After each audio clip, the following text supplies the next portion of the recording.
Faca de ponta, de faca de ponta, faca que sabe furar.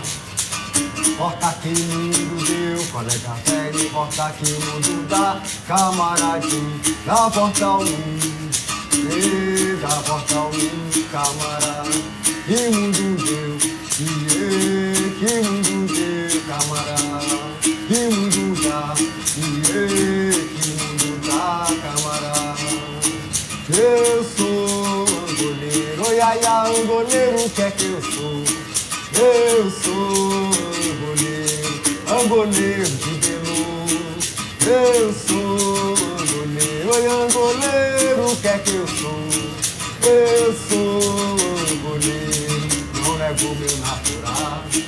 Eu sou angoleiro, o que é que eu sou? Eu sou angoleiro, sim senhor. Eu sou angoleiro, capoeira de Angola. Eu sou angoleiro, esse é o meu valor. Eu sou angoleiro.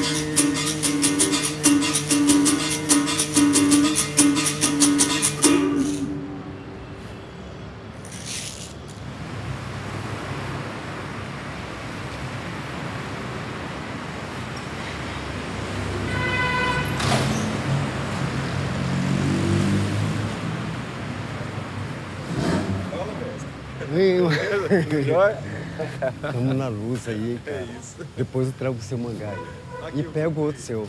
Botei pra frente, caso ele queira referência aí, chama a gente lá no canto. Obrigado, gratidão.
Hey, eu achei. E aí, mestre?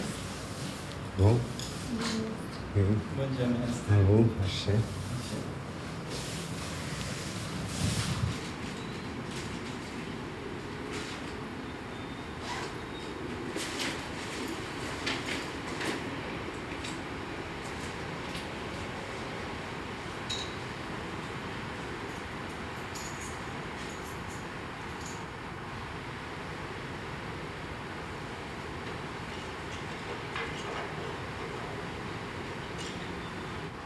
Essa casa, ela tem... A gente... É uma história, assim, bastante inusitada, né? Pode-se dizer que aqui no perímetro da Praça 7, a 2 quarteirão da Praça 7 que a gente está, isso é bastante emblemático, na terceira capital do país, um espaço de 5x5 para a prática do fazer cultural de matriz africana, né? Nesses 35 anos aqui, que eu estou aqui na Rua da Bahia, já vi vários camaradas tentarem colocar o trabalho de cultura negra na cidade, alugando espaços e tudo, fazendo e acontecendo, mas assim, que nunca vingavam, por vários motivos. Motivos até por causa desses processos das leis da cidade, que vão emudecendo a cidade no sentido de fazer a música ao vivo, das práticas culturais, de matriz africana e indígena, que passam sempre pela música, o que incomoda bastante no hipercentro, então é difícil arrumar local para isso e tudo. E estando aqui 35 anos na Bahia, eu vejo que é uma honra para mim, claro, mas é um privilégio também, de acordo com a realidade dos meus outros camaradas, né? A gente chegou aqui em 89, por um processo de tabelinha política com o pessoal do PT, que tinha passado já por essa sala, pelo aluguel dessa sala aqui, colocando aqui sindicato e depois se tornando candidatos a vereador e tudo. E quando eles mudaram para um espaço maior, então, uma companheira do PT, a Cleidilda, que trabalha com a questão étnico-racial no partido já há muitos e muitos anos, junto com o Dionísio, um rapaz também que punha som para as atividades do PT na época, que vendo a minha necessidade de espaço, depois de a gente ter rodado a capoeira Angola aqui na cidade por vários sindicatos, né, sindados, bancários, marceneiros, outros, e todos os DAs que estão aqui no hipercentro também, a gente passou medicina, farmácia, engenharia. A gente conseguiu chegar aqui no momento que precisava de um espaço para fazer cultural aqui na cidade, né, no centro, né? E aí a gente conseguiu essa sala por um processo assim de doação, no sentido que não cobraram aluguel, nem fizeram nenhum documento e tudo. Depois a sala, esse mesmo senhor que me passou a sala veio a falecer e ele estava já ocupando aqui com uma massa falida de bancos, né? E lutando pela permanência dele aqui e tudo. E em 2008 é que eu entrei no processo de uso capião, que não se resolveu até hoje, né? Porque era massa falida e tudo. O condomínio já veio me pedir a sala várias vezes, mas não tinha documento também e tal. Na busca do cartório aí não se achou dono e tudo, por ser massa falida. E porque Deus quis, ele me colocou aqui nessa sala. E graças a isso a gente conseguiu dar contribuição na cidade, no país. Já tem 35 anos que eu tô aqui. Antes desses 35 anos, eu passei 10 anos rodando as periferias de Belo Horizonte, começando no Vale de Jatobá, como um dos primeiros arte-educadores da cidade a trabalhar com a capoeira como ferramenta de educação social, no Ciame Vale de Jatobá, em 79. Assinaram minha carteira em 79, como facilitador. Eu já ganhei um grupo lá de 30 menores na faixa de 15 a 25 anos de idade. O grupo já tinha nome, era Grupo Zumbi de Capoeira do Vale de Jatobá, fundado por um mestre de capoeira, que na época era estudante de psicologia, e aí era contratado pela FEBEM para dar aula lá para os meninos, e ele tinha passado pela turma do fundador da capoeira em Belo Horizonte, em parte, o Toninho Cavalieri, o Paulão, essa turma que começou lá na Associação Cristã de Moços na década de 60. Né? Então, o mestre Reginaldo Velho veio dessa época e, quando ele era jovem, ele fundou esse grupo lá, trabalhando como arte-educador pela FEBEM. Depois passou esse mesmo trabalho para o mestre Negão Zumba, que foi um dos fundadores da capoeira aqui em Belo Horizonte, também ao lado do mestre Dunga, que Deus o tenha, que lecionou lá para os... Eu tinha um primo que morava lá, né? E aí, passado um tempo, o mestre Negão Zumba veio para Belo Horizonte, veio para cá. A família dele morava no Independência, atrás do Vale de Jatobá, e ele veio para cá porque convidaram ele para fazer a Prostituta Respeitosa, no Teatro Marília aí. Então ele abandonou lá o trabalho e tudo, e esse grupo ficou sem facilitador. E aí meu primo colocou para o coordenador das atividades lá, o pedagogo Gildo Scalco, que era fundador do Pensamento Complexo, aposentou na UFMG, na Faculdade de Educação. Então, esse Gildo Scalco, ele abriu uma brecha lá na FEBEM para que pessoas da comunidade pudessem ser contratadas. E aí, nessa brecha, eu fui contratado. E estava acabando de passar no colégio técnico para fazer o Coltec, a biologia no Coltec. Aí fiz esse trânsito por 5 anos de Coltec, Vale de Jatobá, todos os dias. Aí comecei lá, então, no Vale de Jatobá. Aí passei depois, nos transferiram para a Pedreira Prado Lopes, por um curto espaço de tempo, uns 6 meses, onde tinha o coordenador Gilberto lá. E depois cheguei no Conjunto Santa Maria, com o próprio Gildo também, que foi tirado do Vale de Jatobá, que misturava educação social com o processo de formação política. Então a direita, que estava na FEBEM, tirou ele, jogou ele no Conjunto Santa Maria, ali na Vila Leonina, atrás da Raja Gabagra, naqueles morros ali, região do Morro das Pedras, né? Aí ficamos no Conjunto Santa Maria um bom tempo ainda e depois veio então a dispensa. E pode-se dizer que esse foi o meu processo de iniciação no magistério da capoeira, né?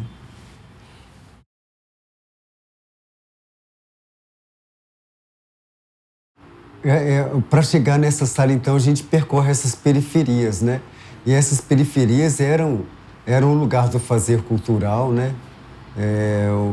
E a gente tinha uma produção de música ao vivo muito intensa. Acho que o maior sofrimento hoje da cultura no país é justamente a falta do espaço de fazer cultural, a produção do axé, né? E a produção do axé tem a ver com o significado da cultura banto, né? É força, produção de força. Tudo na vida significa produzir energia vital. Sem energia vital, nenhum processo de vida, nenhum processo de transformação pode existir. E esse processo de produzir axé, de produzir força, unguzo, ele está muito ligado a essas formas tradicionais, da corporeidade, o movimento, à produção da música, o som, como forma de interligação dessa vida com a vida do ancestral, num processo de continuidade. Então eu vejo que no plano de salvaguarda, essa questão ela ainda é bastante complicada, e também na geração de política pública para a cultura, né? Onde se viu até hoje na história de editais, pouquíssimos editais que contemplam, né, a possibilidade da compra de imóvel, de reforma, compra de lotes, etc. e tal, ou então aluguéis no formato de comodato, que possam acomodar a estrutura viva da cultura, que é o patrimônio vivo, que é o mestre. Como eu estava dizendo, para mim chegar nessa sala aqui, eu rodei várias periferias e só estou aqui agora por um processo assim, espiritual muito pontual. Não acontece com a maioria dos meus camaradas, que vários e vários mestres da minha idade hoje não têm um trabalho consolidado, porque quando o grupo chega numa instância assim, de começar realmente a fazer revolução no seu local, aí vem o dono do aluguel e aumenta absurdamente para tirar do ponto, ou então vem o padre que já não gosta mais das influências daquele trabalho ali na paróquia e tira, ou muda a gestão da escola pública e tira também, ou vem a outra chapa do sindicato que não gosta daquela parceria ali e tira, ou vem uma nova chapa do DA e tira também, e aí esses mestres estão sempre começando e morrendo na construção do que faz a diferença na manifestação cultural, que é o grupo. Não adianta ser detentor de uma cultura se você não reverbera isso numa comunidade e consegue construir ali o grupo, que isso é cavar trincheiras na condição assim para mim, de soberania nacional, de sobrevivência da comunidade, na questão de ter a identidade como um símbolo vivo, uma fonte viva de mananciais de valores humanos, né? Então, dentro de uma perspectiva que a gente vem de 60 anos atrás, que é a minha idade, a gente tinha uma produção cultural e musical muito maior, né? Então, a primeira música que a gente vai ouvir é a canção de Niná mesmo. Nessa canção de Niná, a gente já pega ali um pouco de identidade, quando minha mãe cantava Pretinho que vem de Angola, pretinho que vem de Angola, com seu chapéu chaleiro, sapatinho à espanhola. Você me chamou de preto, sou preto da linda cor, escrevo com tinta preta as cartinhas do meu amor. As primeiras escolas, né, de resistência e de discurso antirracistas estão dentro da família mesmo. Por isso é tão importante que a comunidade continue produzindo axé, continue cantando e tocando, porque é através desse canto, dessa dança, dessas músicas que a gente vai começando a dar formação à nossa militância, no sentido de dar continuidade ao processo de libertação iniciado pelos nossos ancestrais. Aí, no terreiro lá do Padre Eustáquio, em volta do Padre Eustáquio, sempre tiveram as guardas do Rosário, né? O Rosário é a maior dança do estado de Minas Gerais, é a maior manifestação cultural que abrange todo o estado, em todas as cidades, todos os municípios, todos. Alguns com mais incidência dessa manifestação, outros com menos. Então a nossa religiosidade aqui, ela católica, ela foi bastante imbricada com esses processos populares. E lá em casa, a primeira dança que eu vi e que me marcou profundamente foi a dança do reisado, que eram os reis, a folia de reis entrando nos quintais, pedindo ali os ingredientes para fazer a festa, o festejo, as ajudas e tudo, dançando de máscara e bastão. E aí o primeiro ritmo que a gente veio a dominar foram essas danças com o bastão. E ali nas brincadeiras, a gente como criança vendo, já começava a brincar com o bastão, a dançar também e tudo, e a cantar e tocar os ritmos que a gente batia na mesa. Uma vez que lá em casa minha mãe era prespontadeira de calçados e ela pegava os calçados das fábricas para fazer em casa, com a casa cheia de filhos, 10 filhos e tudo, um ia passando no colo, ela ia prespontando na máquina ali, e a gente já começava a fazer a cabeça com a cola do sapateiro ali, passando o colo o dia todo e tal, fazendo bolinhas de borracha e tudo, e de vez em quando batendo na mesa os ritmos do Rosário, que é do reisado, né? Com o ritmo do reisado hoje, ele tá nas coreografias que eu faço em homenagem ao ciclo do ouro, que eu faço em homenagem à vida dos nossos ancestrais no processo escravagista, retratando aí as nossas cidades. Aí tem um ritmo que é bastante interessante, que é bem simples, onde a gente compõe, toca para... aquela caixa de couro com a baqueta. Nesse ritmo a gente, trago da minha infância, uma ex-esposa minha, Helena Santos, compositora, compôs um ritmo que a gente coreografou nessa sala, que já está fazendo 20 anos. Faz parte do Poetória África, o nosso espetáculo, em homenagem à Diamantina. A gente pode passar ele aqui para ver como é que essa influência de ritmo depois reverbera na criação do artista, né?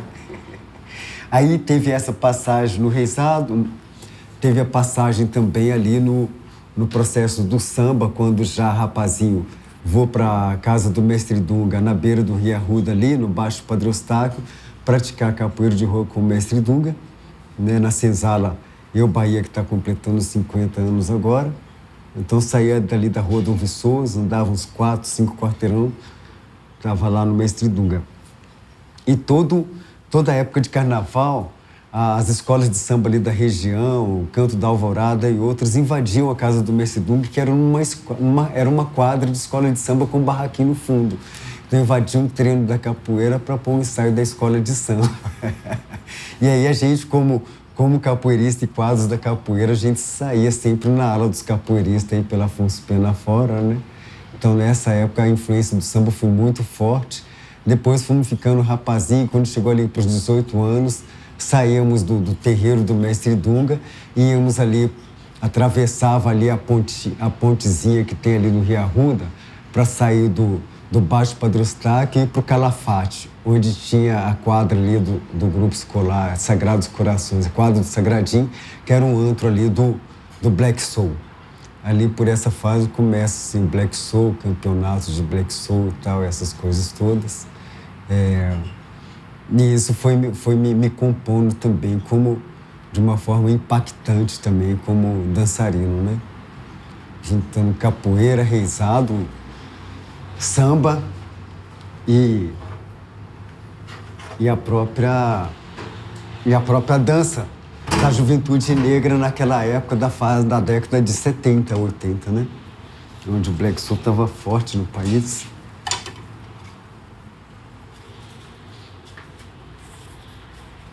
Esse ritmo veio da minha mais tenra infância e depois a gente juntou ele em Diamantina, uma homenagem a Diamantina.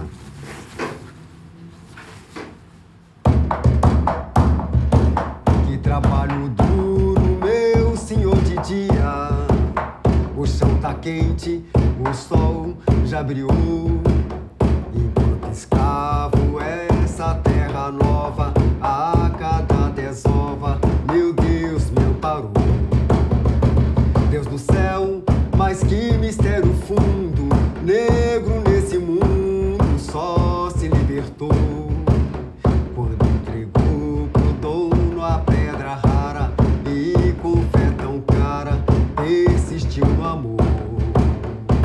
Entre lágrimas e cantoria, todo santo dia, santo bom se fez, por seu trabalho que também matava, sempre alforriava quem de bem o fez.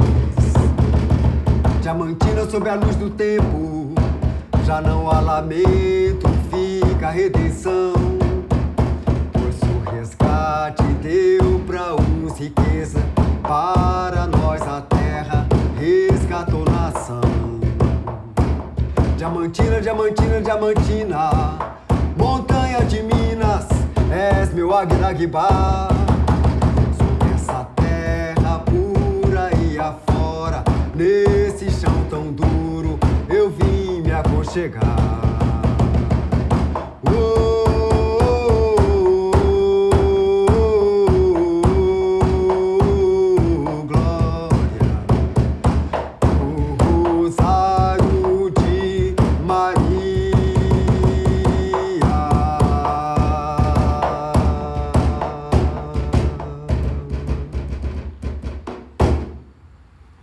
Viva Nossa Senhora do Rosário!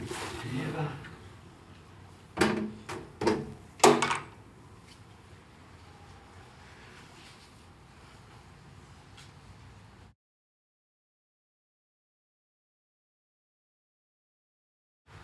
É difícil, é uma coisa tão profunda, tão grandiosa assim, e ligada à vida e destino, que é difícil destacar alguma coisa que a gente possa dar mais importância do que outra. O conjunto é maravilhosamente assim surpreendente e essas importâncias elas variam muito de idade para idade, de tempo para tempo. Geralmente o essencial é o que nos escapa mesmo, é aquilo que nos escapa durante o aqui e agora é o que vai fazer uma grande diferença no futuro, né? Me parece isso. Mas hoje em dia eu vejo que essa relação da capoeira Angola com a história da cidade, que vem com a capoeira de rua do mestre Dunga, é muito importante a gente fazer esse link, porque todos os angoleiros daqui foram capoeiras de rua. Isso nos dá um retrato do que significa a história da cultura negra no país, o que ataca ela, o que ressuscita ela e as estratégias de sobrevivência. Por que aqui não tinha capoeira Angola antes, na minha época, quando eu era um jovem capoeirista? Não tinha capoeira Angola. Praticamente eu sou o primeiro angoleiro aqui de Belo Horizonte. Eu vim da escola do mestre Dunga desde 13 anos de idade. Comecei no Colégio Padre Eustáquio aos 12 anos. E o Colégio Padre Eustáquio era dos fráteres alemães, né? Frater Nicásio, Frater Inocêncio e tal, fundadores ali. O próprio Padre Eustáquio era holandês, né? E foi um professor da minha mãe. E depois do Colégio Padre Eustáquio veio os fráteres. E ali, todo ano minha mãe ia pedir uma bolsa de estudo ali para os filhos, né?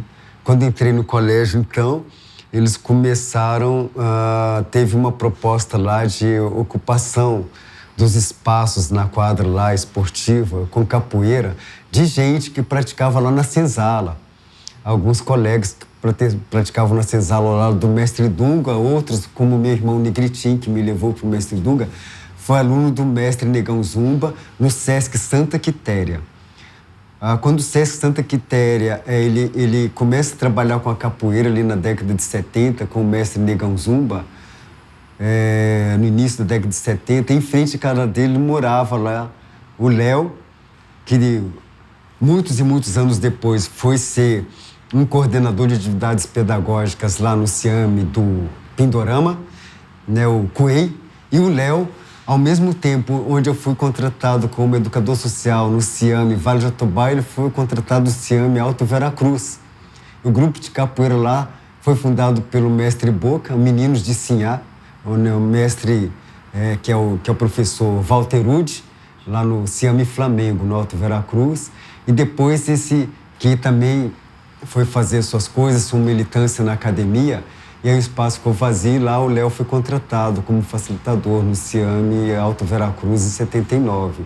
Então vale a pena destacar isso, que hoje o Léo é um grande angoleiro, e naquela época ele saiu também da capoeira de rua, que era ministrada no SESC pelo mestre Negão Zumba. Né? Ele se tornou, então até hoje está completando mais de 40 anos de magistério lá no Alto Veracruz. E eu comecei no Vale de Jatobá. Então vale a pena destacar isso, que a gente... Nós viemos assim desse processo histórico, onde a capoeira regional, que começa a ganhar impactos de espetacularidade com acrobacia, né, espetáculos folclóricos e parafolclóricos também, em Salvador principalmente, e aí em todos os outros teatros, criavam teatros de revista, e foi bastante impulsionada e acolhida a partir daquela questão do mestre Bimba tentando se enquadrar ali na proposta do Getúlio Vargas, que queria criar o esporte nacional. E aí ele pega um mestre que vinha desse processo assim, dos ringues de rua de Salvador e tudo, e tinha uma escola onde os alunos eles estavam tentando ali fazer uma integração da capoeiragem na sociedade vigente na época. Então, nesse sentido, foi interessante que a capoeira regional ganhou um boom pela sociedade afora. Então, a capoeira que era a capoeira Angola, ela vai se transvestir de esporte, de competição, adotar faixas e tudo, e cordões para se introduzir nas federações de pugilismo, e ela vai também ganhar o impacto da espetacularidade, além dos campeonatos e tudo, e essa roupagem, né, de ginástica mais ocidental. Então isso dá para ela assim, uma possibilidade de trânsito numa sociedade excludente, racista, baseada em valores eurocêntricos, né? E valores capitalistas meio de confronto, enfrentamento, pressa, agitação e tal, que vão casar melhor com essa perspectiva. E isso acontece não só na capoeira, como em vários outros processos da cultura popular. O processo de ocidentalização, na verdade, é um embate entre visão de mundo africana e ocidental, eurocêntrica e também capitalista, com o processo dos valores gerados pela cultura, que são, né, solidariedade, cooperação, respeito, entendimento e negociação. Então isso dá para ver esse quadro na história da capoeira de uma forma muito distinta, essas ideologias. Então não tinha capoeira Angola aqui. E vale a pena destacar que a gente veio então do processo da capoeira de rua que mesclava as duas coisas. Uma pessoa como o mestre Dungas pergunta a ele qual foi a sua formação. Ele, como capoeira de rua, foi formado no seio do povo, nas ruas de Feira de Santana, ainda como jovem, adolescente. Ele fala mestre Bimba e mestre Pastinha, e é real, porque o mestre Bimba estava no processo de ascensão com a escola dele e o mestre Pastinha em declínio com o processo da escola que trazia mais elementos assim identitários aferrados a manifestações da cultura africana, como as próprias mandingas que os angoleiros fazem, até o impacto da força espiritual incidindo ali sobre o jogo, sobre a condição do ritual, né? A valorização da bateria, da música como forma de corrente de interligação com o mundo visível e invisível. Todos esses aspectos são muito distintos, né? Então a gente veio do processo da capoeira de rua, mas a gente tinha aquela vontade de conhecer a capoeira Angola que pra gente nunca... Eu vim ver capoeira Angola foi ali na escola de Direito. Na escola de Direito, numa televisão, vendo um jogo do mestre João Pequeno e João Grande, na década de 80. Isso porque chegou um tempo, então, que a capoeira regional e a capoeira de rua também recebe impacto, então, da questão do UFC, do Vale Tudo, né? Que hoje o que representa a arte marcial no mundo não é nenhuma das modalidades. Todas elas foram engolidas, assim, pela a propaganda massiva e impactante. Primeiro da questão da violência, depois da questão da competitividade, né, exacerbada pelo vale tudo, que engloba todas as artes, assim, para ter o vencedor no ringue. Esse impacto ele vem para a capoeira de rua e nesse momento ela influencia bastante os capoeiros, assim, que estão numa boa forma física e tal, influencia também o mestre Dunga, muitos discípulos dele e tudo. E nesse momento, quando chega ali a década da morte do mestre Pastinha, em 81, eu tinha acabado de ser despedido da FEBEM, estava sendo despedido do CIAME. Processo de formação política, com uma pedagogia de libertação, como sendo funcionário de uma instituição do Estado, né, que tinha lá seus posicionamentos políticos.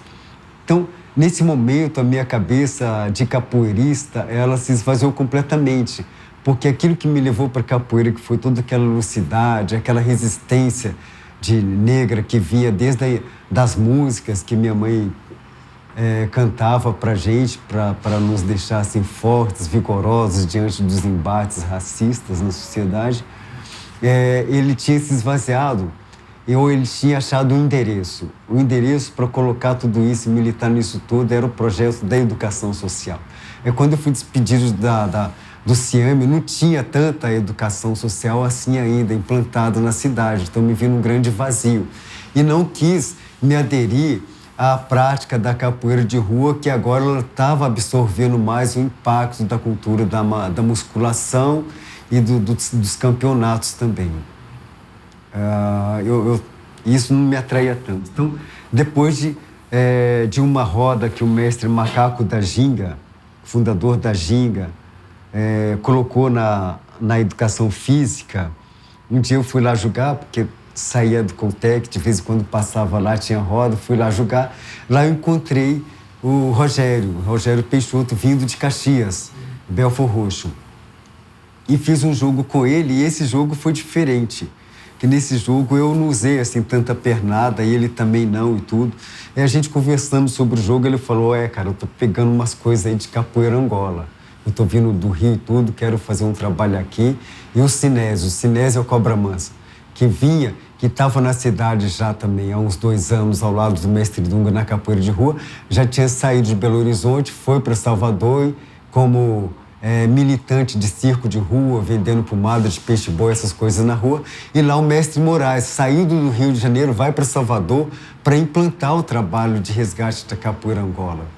Aí lá ele encontra, então, o Sinésio lá, o Cobra Manso lá, e vai limpando as acrobacias dele e tal, a vadiagem da rua, e trazendo ele mais para a forma tradicional. E nesse momento foi interessante que aí o mestre Rogério falou assim, olha, seu esvaziamento de sentido da capoeira vai voltar, vai acabar agora, porque eu tô afim de praticar capoeira Angola, preciso de capoeira para praticar, eu tô pegando as informações, vem comigo.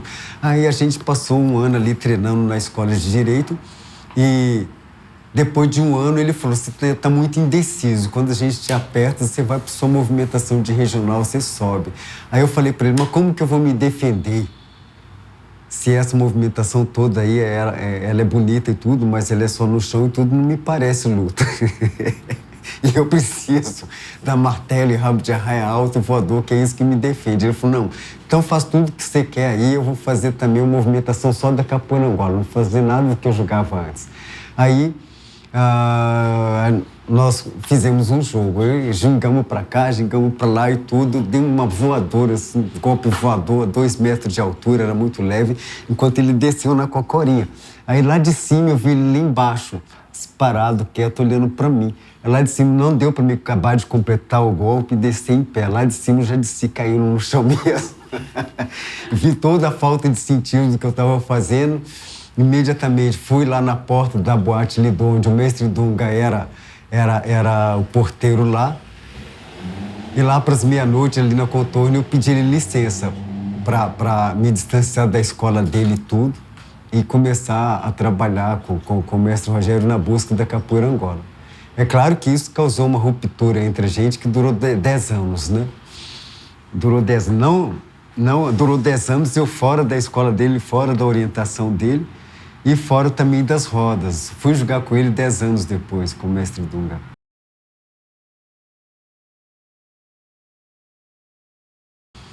E aí começamos a praticar capoeira Angola advindo do mestre Moraes, com os movimentos traficados pelo Cobra Manso, que na época era discípulo dele, né?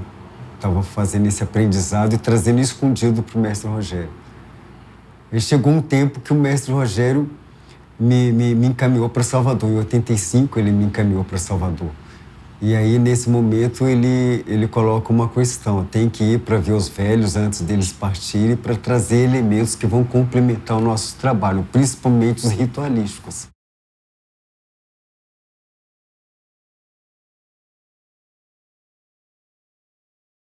Então, aí esse senhor que eu vi era o Mamour Ba, um expoente do balé de Senegal, da década de 70, né? Que saiu pelo mundo com uma bolsa da Unesco, né? Para estudar música, né? Então ele é formado lá na música tradicional, né? É formado também em Versalhes, em violão clássico, e depois no Rio de Janeiro, e veio para o conservatório também estudar música. Então, é exímio dançarino, e hoje é um expoente da música negra, assim, no mundo, né? As composições e tudo. Então, o que acontece com o Mamour? Ele foi convidado a dar aula numa iniciativa muito bonita dessas que eu vi durante toda a minha vida, de tentar pôr a cultura negra no hipercentro, em forma de arte, de produção artística e cultural. O mestre Negão Zumba teve essa iniciativa pondo ali no edifício Cruzeiro, depois da Praça 7, ao lado do edifício ali do Gero Oliva. E lá ele convidou o Mamour Ba para começar a ensinar dança africana moderna mudra aqui em Belo Horizonte, ele que veio da escola de Dakar. E aí, depois que eu vi ele, encontrei com ele na porta do conservatório, na Afonso Pena, de novo, em frente ao Parque Municipal, e ali eu pedi ele para me tornar discípulo dele. Aí ele me leva de novo para onde? Me leva para a beira do Rio Arruda, no conjunto Tereza Cristina, onde ela alugava um apartamento ali, arredou os móveis da sala e tudo, tirou o tapete árabe e começou a me pedir para fazer movimentos de dança. Eu falei assim, eu nunca dancei dança africana, já sim. Eu tenho certeza que já. E o que eu dançava era o Black Soul. Aí eu fiz os movimentos de Black Soul para ele. Fiz esse movimento aqui, tá? E fiz esse aqui. E um giro, uma pirueta. Ele falou, é dançarino. Foi lá, pegou o tambor e começou a tocar. A partir de hoje, ser meu discípulo. E aí, para me preparar o corpo para essas coisas, não queria preparar com ginástica ocidental, que era o que eu sabia. Aí comecei a conversar com um colega meu de escola, que era jejuador, e me aplicou o livro Yoga e Saúde, do mestre Selvarajan Yesudian, que casou com uma inglesa naquela época na Índia e uma doutora inglesa, Elizabeth Reich, e eles depois juntos escreveram esse livro de Hatha Yoga para mandar para o Ocidente. Ele foi cair através da Cultrix na minha mão, através da mão de um amigo, e eu comecei a praticar como autodidata. Então essa Hatha Yoga está na base do meu trabalho de dança afro aqui no Companhia Primitiva, até hoje, que está fazendo 35 anos, e me ajudou muito também na corporeidade da capoeira Angola, mais do que a ginástica ocidental. Isso foi maravilhoso para mim. Então, tem o Mamour Ba, ele se torna aí o meu mestre de dança ali em 82. Nessa época eu estava praticando a Hatha Yoga como autodidata, a dança africana moderna mudra e fazendo a minha transição de capoeira de rua para capoeira Angola com o mestre Rogério.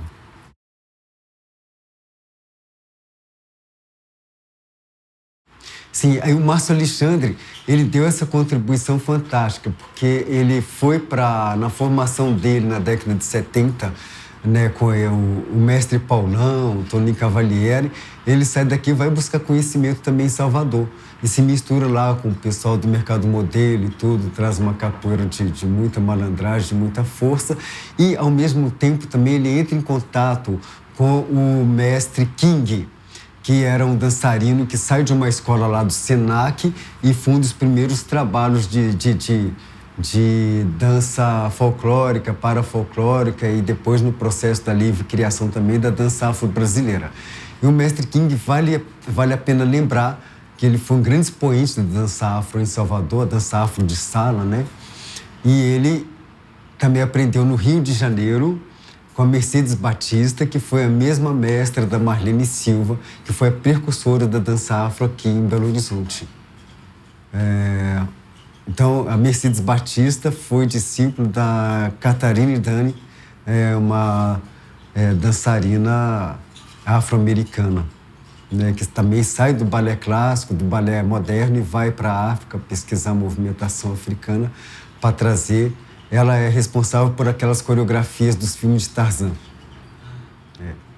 E depois, então, chega aqui a Mercedes Batista, que faz aula com ela, pega essa temática com ela, na luta para levar a movimentação da dança negra para o palco. Então, ela começa a dar aula no Teatro do Rio de Janeiro. E aí, esses discípulos dela espalham a dança afro pelo Brasil afora. Marlene Silva aqui, o Mestre King lá em Salvador. E um outro expoente desse momento de 1930, por aí, é a fundação do Teatro Negro no Rio de Janeiro, também ao lado de Mercedes Batista, com Abdias do Nascimento e Solano Trindade. E quem que é o Belo Horizontino que foi discípulo do Abdias do Nascimento e Solano Trindade, também da Mercedes Batista, e fundou aqui o Samba Enredo em Belo Horizonte, trazendo ele pela primeira vez na primeira escola de samba que teve aqui, que foi a Pedreira Unida. Mestre Conga. Mestre Conga. Você lembra desse enredo? Pedreira querida, querida pedreira, terra de gente boa, rainha que já não tem coroa. Rainha que já não tem coroa. Uma composição do Mestre Conga em homenagem a esse momento e em homenagem à pedreira também. Agora, lembrar esse enredo aí, esses sambas enredo dessa época, só com o Mestre Conga mesmo, aos seus 97 anos de idade. Acho que ele ainda vai conseguir. Maravilha. Lembrar. Então, essa questão da capoeira de rua, gerando aqui quadros para fundar a Capoeira Angola aqui em Belo Horizonte, é muito importante que se tenha noção e consciência disso, para que a gente possa estar valorizando mais ainda o patrimônio vivo que ainda está nativo, que é o Mestre Dunga, e ele tem uma responsabilidade imensa nesse movimento de Capoeira Angola que está aqui hoje. Eu passei para você... Eu falei aqui que eu fiquei 10 anos depois de sair da escola dele para me reciclar na Capoeira Angola, 10 anos afastado da movimentação dele, da prática, do contato também, apesar de vez em quando ter que recorrer a ele. Uma dessas vezes foi quando, indo para a roda da Feira Hippie ali, na Praça da Liberdade, e julgando com o próprio mestre Rogério, ele estava me ensinando a aplicar a chapa de frente, que é essa movimentação. E ele fala, não, você está aplicando com a ponta do pé, eu gostava de aplicar com essa parte aqui. E eu falo, não, tem que ser com o calcanhar, que uma hora você vai se fuder todinho. Aí eu falo, nossa, mas está mandando o pessoal tão longe, vou continuar. E aí eu continuei mesmo, e quando fui jogar com ele na Praça da Liberdade, eu apliquei então a minha chapa de frente com o peito do pé, e ele só deu uma viradinha assim, o meu peito entrou aqui e os ossos estufaram para fora do pé. Então, eu já saí de lá mancando da roda. Então, na segunda-feira, eu fui pro Mestre Dunga, que já era um grande terapeuta na época. Quando cheguei lá, meu pé tava uma bola. E engraçado que eu encontrei lá nesse dia com o Cobra Mansa visitando ele também. E aí ele pegou meu pé, apertou, pôs no lugar ali, falou, não, tá quebrado, vai pronto-socorro, pô, o gesso. Aí quando eu chego lá, aí pus o gesso e tudo, e cheguei em casa, estava morando no Padre Eustáquio ainda, dessa época, e estava totalmente vagabundo, né? Por se dedicar a tantas artes assim, né? Cadê o dinheiro no bolso, cadê a contribuição na família e tal. E aí, por causa disso, quando eu cheguei lá com a botinha de gesso no terreiro lá da Dona Totinha, minha mãe, ela pega e ajoelha no chão assim, meu Deus, ouviu minhas preces, graças a Deus, agora você vai largar esse negócio de capoeira. Então, depois disso, depois desses 10 anos, eu fui ali tinha um Miguelinho Cultural na Praça da Estação. Nessa Praça da Estação, o Mestre Dunga estava pondo uma roda. Aí eu vi a hora que o mestre, que o Renato Pode Crer, mestre bambuzeiro, né, assim, muito ligado à minha família também, que é uma família tem 5 mestres bambuzeiros na minha família, meus irmãos. o Henrique, Lúcio Ventania, Cássio, Tolé. Pode-se dizer que o Toninho também pegou um pouco disso. Um desses camaradas se tornou também aluno do mestre Rogério, que é o Renato Pode Crer, foi dar uma cabeçada no mestre Dunga. O mestre Dunga pegou ele aqui no matilhão com uma mão só, jogou por cima do ombro, ele caiu estatelado lá naquela areia, subindo assim e tudo. E aí eu peguei e comprei o jogo. Depois de 10 anos afastado do mestre Dunga, comprei o jogo e tudo. E no meio do jogo o mestre Dunga fez uma chamada. Ele que não era um goleiro e tudo, mas já estava sendo influenciado pela coisa da capoeira Angola, que já havia 10 anos de prática, fez uma chamada então. E quando ele fez a chamada, eu entrei na tesoura e dei a tesoura nele, aí ele dentro da tesoura já saiu girando assim, parou em pé rindo, me abraçou. Depois desse dia, ele mandou para mim o Contramestre Macaco, Tarcísio, Grande, Serginho, vários quadros que se tornaram grandes discípulos aqui da casa e continuam se levando a capoeira Angola adiante. Foi esses aí não servem para mim, servem para capoeira Angola, vai para o Joãozinho. E aí a gente reata a amizade e a partir dali, depois desses 10 anos, a gente começa a fundar 2 eventos na cidade de Lapinha, Museu Vivo e Aldeia Quilombo Século XXI, que não se destacavam por não ser eventos de capoeira, meramente capoeira, mas por ser uma efervescência cultural tentando fortalecer vínculo com outras manifestações de matriz africana e até indígena também. Então, nesses eventos, nós passaram várias e várias guardas do Rosário, nasceu a nossa parceria com a Guarda 13 de Maio, né, com a Sarrainha Isabel Casimiro, que Deus a tenha, foi muito importante para nós, para a minha formação, para a formação dos meus discípulos também, uma casa de apoio, uma âncora para nós. Veio também o movimento da paz religiosa, com o Tateto Arabomim, com a mãe Efigênia, com o Sidney de Oxóssi. Aqui na casa mesmo, para construir o trabalho, a coreografia da dança afro-brasileira, a gente fez rateio para manter aqui tocando, ensinando para gente a tocar tambor. Por mais de 3 anos, Carlinhos de Oxóssi, que foi o fundador do samba de terreiro, do samba de roda como apresentação. Depois que ele passou, ele era um vigia do INSS, veio para cá tocar, e depois de 3 anos ele saiu daqui com um par de congas e um grupo de sambadores para fundar o grupo Fala Tambor, né? E fez a passagem recentemente por problema de diabetes, que Deus o tenha, Carlinhos de Oxóssi, deixando 300 composições sem registro. Que agora eu encontrei um ogã, José Nilton, que é do grupo Odorixás, que é percussionista de lá, e foi encarregado pela dona Thelma a resgatar e a gravar, a registrar a obra do Carlinhos de Oxóssi, né? Então, tudo isso é um imbricado de coisas. Então, a gente sempre produziu o Lapinha e o Aldeia tentando fazer um entrelaçamento de manifestações de matriz africana. Então, o próprio Merongue, né, do assentamento lá de Brumadinho, que faleceu recentemente, fez a passagem, que Deus o tenha também, participou ali dos nossos eventos, ensinando o Torá e tudo, e fazendo discussão sobre a questão indígena. Vários companheiros, irmãos indígenas, passaram por esses eventos nossos também. Além disso, o povo da Umbanda já teve, o povo do Reisado, e fundamos as primeiras frentes de resistência na área da saúde através de rodas de conversa e práticas de medicina popular durante todo o dia, os 3 dias desses eventos, onde o próprio mestre Dunga passava os 3 dias do evento dando massagens de manhã, de tarde e de noite, aplicando massagem, né? Algumas pessoas das casas religiosas passavam durante todo o evento fazendo limpeza na pessoa com passes, água fluidificada, banhos e chás. Quem cozinhou para a gente durante esses 20 anos nesses eventos foram as cozinheiras das Irmandades do Rosário. E A interligação com o Matição foi muito importante para nós, com também a Dona Mercedes e o Quilombo do Açude foi muito importante para nós. Desses eventos, uma das coisas que eu gosto de destacar muito foi a forma de criar ritos de reencontro e diálogo entre manifestações irmãs.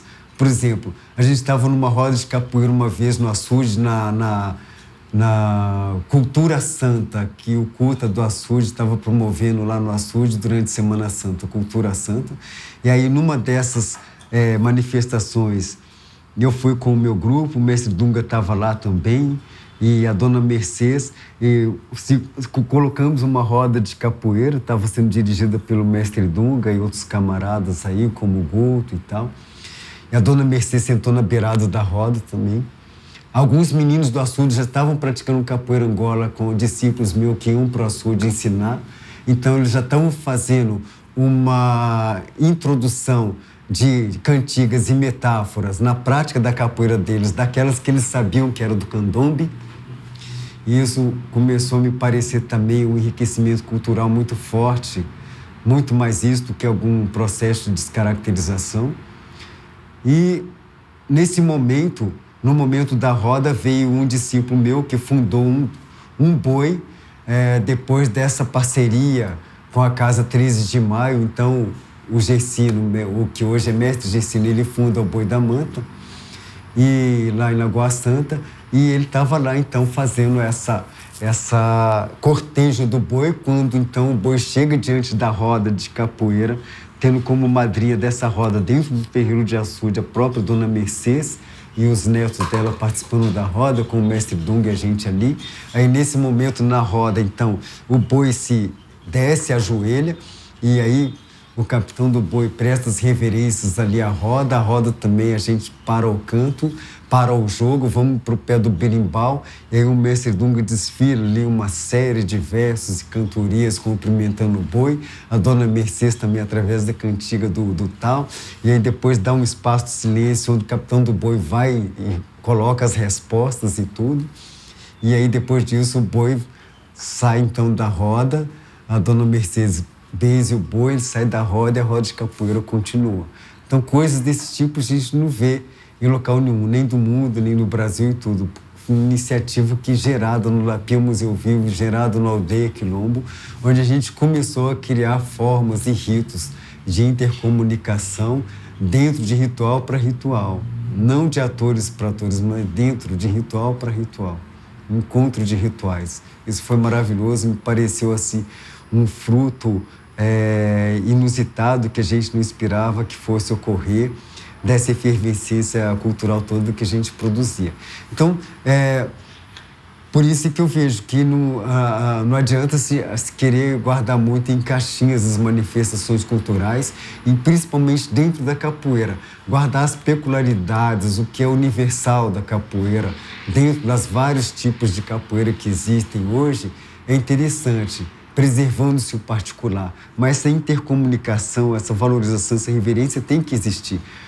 Porque através do processo histórico da capoeira regional ter absorvido tantos elementos ocidentais, né, muitas coisas escaparam. E a capoeira de rua soube pegar e guardar dentro dela os fundamentos da malandragem, né, os fundamentos da malícia. E isso não deixou que a visão de mundo africana morresse na rua, e nem que a capoeira regional se tornasse tão ocidentalizada assim, que perdesse as suas raízes. Então, me parece que a rua ela foi um elemento de ligação muito forte entre essas duas vertentes da capoeira, no enfrentamento do processo de descaracterização e no ressurgimento da capoeira Angola como aquela que iria exacerbar mais ainda os fundamentos advindos da visão de mundo africana.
Capoeira tem trabalho, capoeira tem trabalho, colega pé trabalho de qualidade. É mandinga de escravo, criança de liberdade, camaradinho, Aruandê, Aruandê, camarada, Aruanda, Aruanda, camarada, Aruandinha, Aruandinha, camarada. Devagar, devagar, do Angola é devagar. Devagar, devagar, capoeira bem devagar. Devagar, devagar, do Angola é devagar. Devagar, devagar, devagar, devagarinho. Devagar, devagar.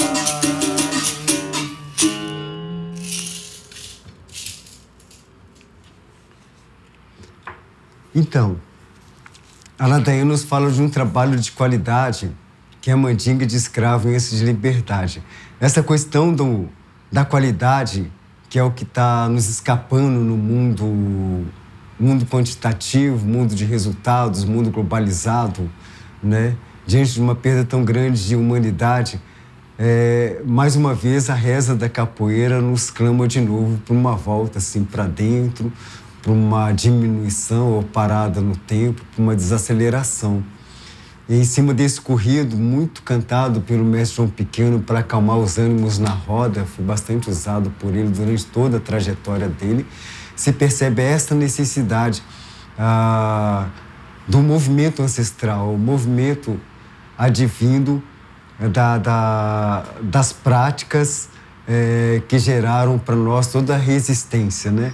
Que é essa prática voltada assim para o movimento tempo no longo, longo no tempo, movimento longo no tempo. E tem a ver com a preparação assim dos capoeiristas no início dos trabalhos, também concentrar para se tocar e cantar a música da capoeira, para se sair para o jogo e tal, dentro da perspectiva das formas tradicionais. É uma coisa que está se perdendo bastante. Então, acho que é um divisor de água no âmbito da corporeidade, por exemplo, se fazer o retrato dessa ocidentalização da capoeira e visão de mundo africana, enquanto num processo de roda turística se vê os capoeiristas saindo do pé do berimbau, com salto mortal, acrobacias voadoras e tal, super explosivas, sempre vai se ver na roda de capoeira Angola, o capoeirista saindo aqui da cocorinha, do agachamento, né? O movimento primordial, em várias culturas, né? Mais ainda, batendo cabeça no pé do berimbau e saindo para o diálogo corporal devagar. Então, todos esses movimentos têm a ver com uma visão de mundo que nos instiga a estar dando a contribuição ou fazendo o movimento cotidiano da vida de dentro para fora. Acho que é um dos valores mais caros hoje em dia do arcabouço da cultura para o mundo globalizado. Enquanto se nas artes marciais se tem um movimento de explosão muscular, mas essa arte marcial ocidentalizada preza bastante esse aspecto externo. Na origem das artes marciais orientais, todas nascem da meditação, né? E aqui na bateria de capoeira Angola, tocando o berimbau, produzindo som no pandeiro, no atabaque, no gogô, no reco-reco, se é necessário sentar, se tocar, se tirar as boas notas, se cantar, ressuscitar a emoção que está adormecida ali, celebrar a memória dos ancestrais, os seus feitos, né? E os valores também que vão reger a prática da capoeira Angola. E o devagar é um desses valores. A qualidade também é um desses valores. E isso tudo chega para a gente como um jogo mágico de possibilidades, que nesse jogo mágico está o processo aí da libertação do indivíduo e do povo também, né? Então, essa respiração que é dada ali pelos movimentos do Tai Chi, que inclusive hoje já chega, o Qigong, né? Chega no SUS como suportes de terapias de suporte, a gente ainda vê a capoeira Angola bastante distante dessa visão de uma manifestação como medicina social. Sendo que o simples fato de descer na cocorinha e permanecer nela alguns minutos vai te dar uma série de benefícios que vão desde essas possibilidades aqui, da dobra dessas articulações, da permanência aqui nessas formas tradicionais de se viver, de estar diante da vida, como também de estar curando aqui órgãos internos e tal, através da compressão. Na verdade, esses movimentos aqui, eles são movimentos universais, são posturas, a gente chama posturas básicas. Posturas básicas, o que? Universais. Né? Tem a ver com o Yoga Mudra, né? Você pega a posição que vai do movimento do rabo de arraia para aqui, você tem o Asana, Ardha Chandrasana, você tem o movimento aqui, a saída do rolê, como uma variação de movimentos antigos também da Hatha Yoga, do Kung Fu também. A movimentação da capoeira Angola, ela é universal, porque a humanidade é uma só. E essa uma só, nas formas tradicionais, ela vai estar sempre resgatando uma corporeidade ancestral que se comunica no mundo inteiro. Claro que com variações particulares relacionadas ali à corporeidade, né, de cada etnia. Então, esses aspectos eu acho importante aprofundar no olhar sobre a capoeira. Justamente que nesse momento onde você tem duas bandeiras no movimento da capoeira hoje. A capoeira mais atlética, então, mais espalhada, mais hegemônica pelo mundo, que é a capoeira regional, onde o sonho dela são as Olimpíadas, e você tem também a capoeira Angola, que tem como bandeira, assim, a contribuição do processo da diversidade, principalmente no âmbito da educação. Então, isso nos traz, assim, uma necessidade de refletir que capoeira nós queremos para a escola. Não que eu acho que todo o trabalho de capoeira regional não seja bom para o processo educativo. Pelo contrário, tem muitos capoeiras regionais que são excelentes pesquisadores da corporeidade, dessas relações da capoeira com a história do país, com o processo geográfico, o processo político também. Aí a gente vai percebendo, então, que essa necessidade de preservar a cultura, na verdade, uma necessidade de preservação da própria humanidade, advindo do processo, assim, tendo o processo da identidade como um processo vital de continuidade no ambiente da ressignificação da vida, né? E no tocante a todas essas coisas que têm que serem celebradas, lembradas como um simples ato de respirar, né? O próprio Mestre Pastin escreve sobre respiração, ensina a respirar nos tratados dele. Deve-se respirar calmamente pelo nariz. Lembrar que se respira, sentindo o ar e tudo. E principalmente, e ele fala ainda pelo nariz e com calma. E ele fala muita calma. Quanto mais calma, melhor para capoeirista. O Mestre Pastin também, como codificador dessas estruturas colocada para nós em formas de poemas, né? No que diz respeito assim, à prática da capoeira Angola como uma prática de autoconhecimento, uma prática de terapia, ele fala de uma coisa que agora é um dos últimos capítulos da tese de doutorado do Mestre Moraes, que escreve sobre um sábio desconhecido, o qual é necessário acessar para que possa realmente aprender os segredos e os fundamentos da capoeira Angola. Procura o sábio desconhecido. O Mestre Moraes está fazendo um capítulo de doutorado totalmente dedicado a esse personagem que foi ventilado para nós através dos manuscritos do Mestre Pastin.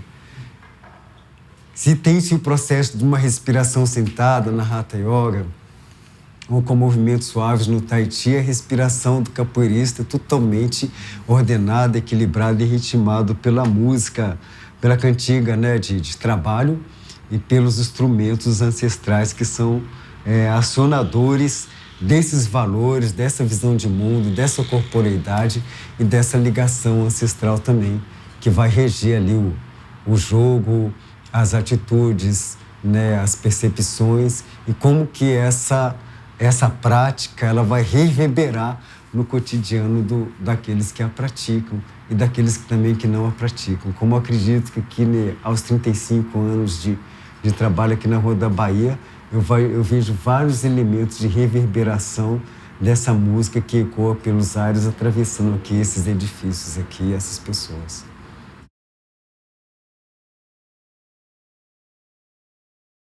Através dos ritmos, né?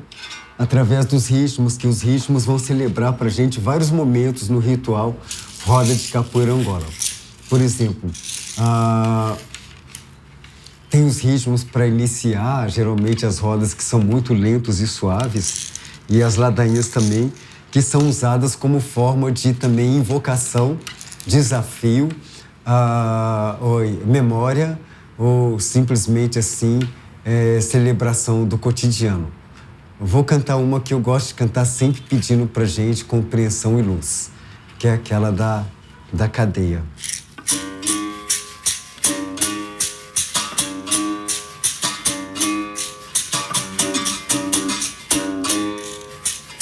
Oh, meu Deus, tem piedade quando tamo em cadeia. Se cruzeiro tá escuro, oi, ai, acendei nossas candeias, camaradinho.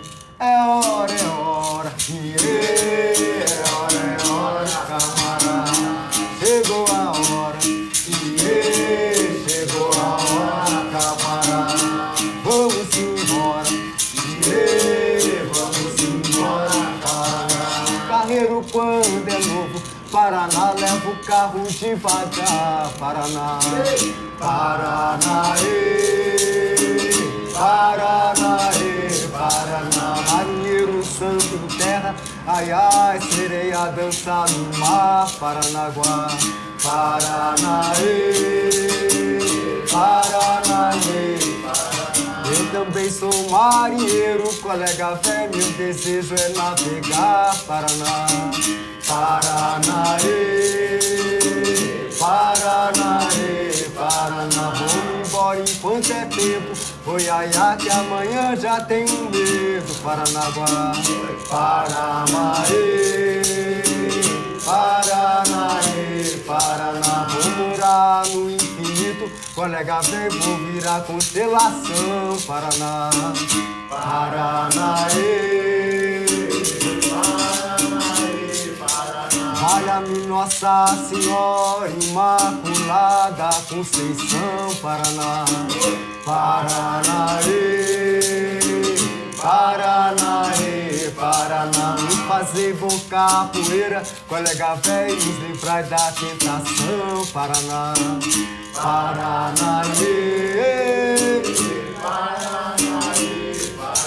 o segredo de São Cosme, ah, meu Deus, quem sabe é São Damião. Paranaguá, Paraná, Paraná, Paraná, Paraná, Paraná, Paraná, Paranaguá, Paraná, Paraná, Paraná, Paraná. Geralmente se conhece a abertura dos rituais, rodas de capoeira dentro da forma tradicional de capoeira Angola, mais lentos, né? Depois tem uma exacerbação do ritmo com o decorrer da roda e tudo. Tem momentos também solenes que são regidos por toques tradicionais mais solenes.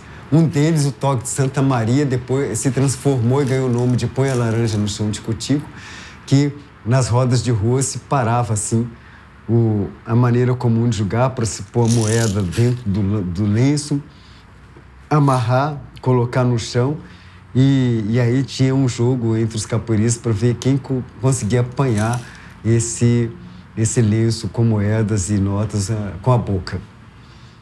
Diante da tentativa do outro de impedir isso e de também, no processo de desafio, disputar quem conseguiria pegar. E esse toque se chama Santa Maria. Ganhou por causa disso, dessa pequena variação quando foi para a rua, um aspecto mais profano, transformando-se numa cantiga que traz a melodia que ele faz. Põe a laranja no chão de cutico, se meu amor fosse embora eu não fico. Põe a laranja no chão de cutico, não é com a mão que se apanha com o bico.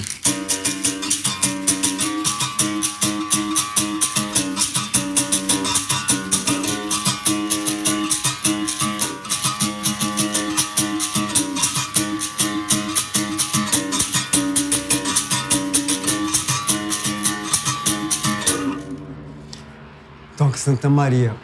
Tem um toque solene chamado Iuna, que imita o canto dos pássaros, que tem a ver com o processo também de celebrar um jogo entre dois capoeiristas mais experientes, mais idosos e tudo, ou um momento fúnebre, ou um momento para alguém ritual também de solene assim, no meio da capoeira, ou na roda, ou fora da roda, ou em alguma ocasião de necessidade de mais constrição.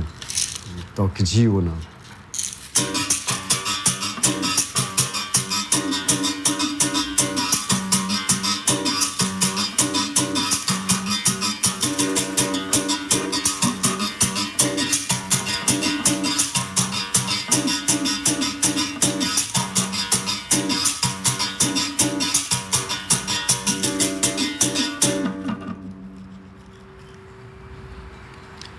Eu acho importante salientar que todas essas coisas regidas assim por esses elementos da capoeira Angola, elas têm muito a ver com o processo de reintegração mesmo, consigo mesmo, mas com o endereço certo. Essa reintegração consigo mesmo só tem sentido se ela possibilita também um processo de harmonia com o outro. É daí que se tem a visão e que nasce a visão da capoeira como uma prática de medicina social, como são todas as outras práticas de terreiro, né?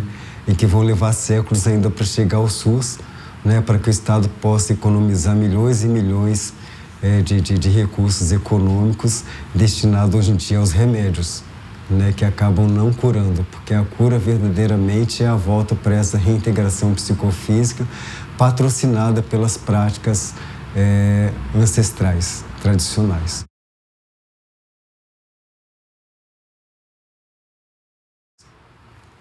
Aí a gente tem fundamentos de corporeidade, visão de mundo e mundo globalizado. Isso tudo imbricado num processo agora que tem a ver com a continuidade da vida do homem na Terra, num processo, sim, humanitário. Uma vez que essas visões de mundos elas estão totalmente calcadas na necessidade de perpetuar a vida na Terra. É por isso que toda a cultura popular de qualquer região do mundo, ela sempre vai celebrar a natureza. E a capoeira Angola não está fora desse processo. E isso é uma das coisas que nos instiga bastante a trabalhar a capoeira Angola desde a primeira infância. Hoje já tem tratados sobre o processo de capoeira até no berçário, experiências. O Siddhartha Ribeiro, com alguns companheiros deles, lançaram há pouco tempo um tratado sobre a importância da capoeira no cérebro da criança e, consequentemente, no processo da aprendizagem.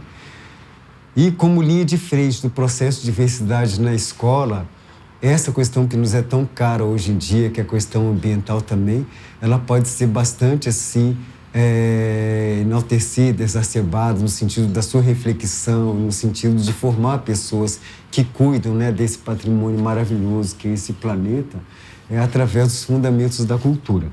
Vamos pegar então uma ilustração simples que tem a ver com os ensinamentos da capoeira Angola no cuidado com a cultura, ou então que celebra a cultura o cuidado com o meio ambiente.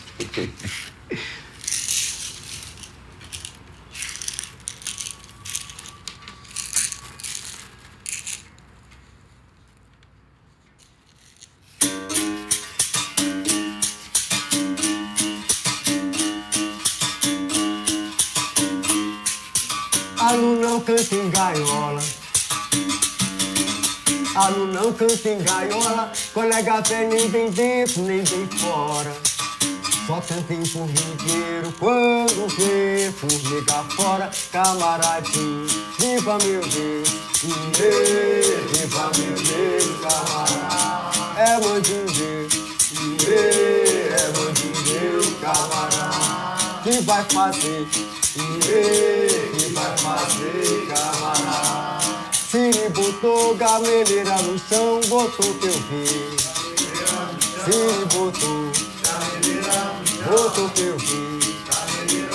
Botou gameleira no chão, Pomba voou, pomba voou, pomba voou, gavião pegou. Pomba voou, pomba voou. E pomba voou, gavião pegou. Pomba voou, pomba voou. Pomba voou, gavião pegou. Pomba voou, pomba voou. Xoxô, meu canário é cantador. Xoxô, meu canário é cantador. Bateu asas e voou. Meu canário é cantador. Meu canário é cantador. Essa cobra me morde, senhor São Bento. Essa cobra me morde. Cobra me morde. É a cobra me morde. Oi, a cobra me morde, senhor São Bento. Oi, a cobra me morde. A cobra me morde. Oi, a cobra me morde. Cobra me morde. É a cobra me morde. Chuva vai, chuva vem. Chuva miúda não molha ninguém. Chuva vai, chuva vem. Chuva miúda não molha ninguém. Chuva vai, chuva vem. Chuva miúda não molha ninguém. Chuva vai, chuva vem.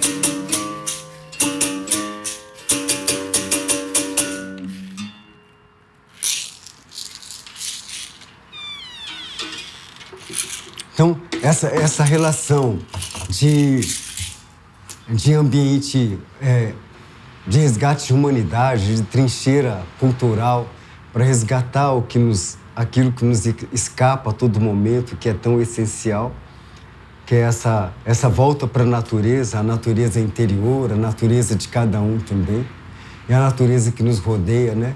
E o planeta como nossa casa, nos tornamos autocuradores e curadores sociais, curadores planetários também.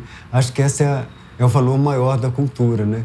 Que precisa ser revelado, enaltecido para as populações, para os governos e tudo, antes que um aperta a bomba atômica de lá, o outro aperta do outro lado lá e a gente explode o planeta mais de 80 vezes seguidas, com esses distúrbios de afastamento e distanciamento da natureza, de cada um, do outro, né, e do mundo que nos rodeia também.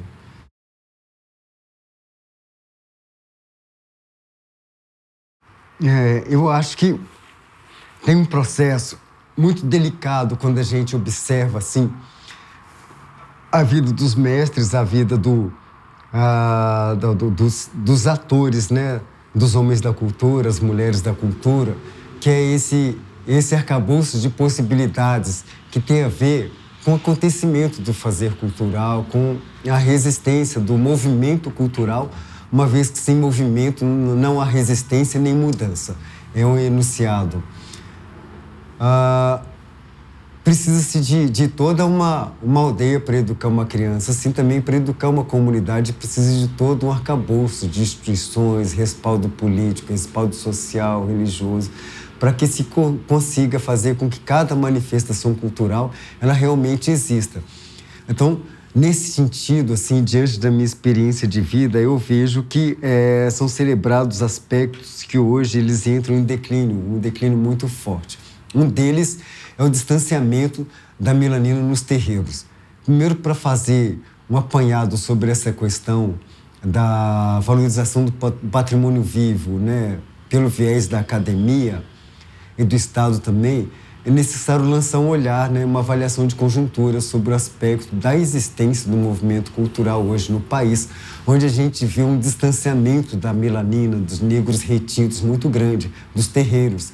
Assim como também o exemplo que o cacique Mirongue enfrentava até pouco tempo lá em Brumadinho, onde metade da comunidade, dentro do processo de enfrentamento da mineradora e da resistência, se dividia entre a implantação de ritos e religiosidades e visões de mundos advindos da igreja pentecostal e, ao mesmo tempo, aqueles segmentos que estavam tentando trazer a força dos mais velhos dentro da perspectiva de resgatar os saberes tradicionais da etnia.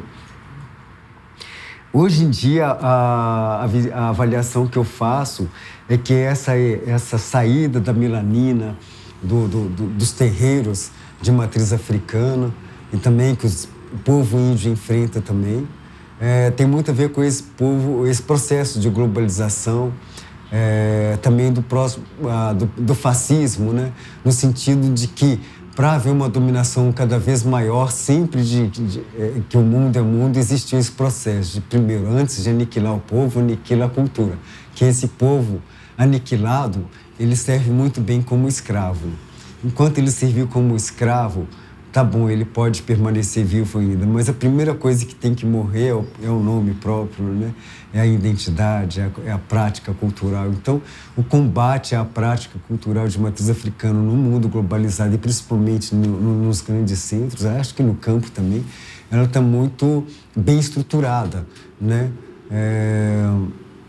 E até porque você, quando tem uma família que se distancia completamente, num tempo de 30, 40 anos atrás, a prática da capoeira era bem masculina, assim, o processo de ir para a rua e tudo, que as mulheres, elas trabalhavam para a manutenção da capoeira, cuidando desses capoeiristas, né, cuidando desses mestres e tudo. E também, quando começou o advento das academias, a partir ali mais da década de 50, começa a haver também um outro trabalho muito maior da mulher, que é o de produzir esses mestres, ajudar a produzir esses trabalhos também, as reflexões, as interligações entre o discípulo, o mestre, comunidade e tudo, né?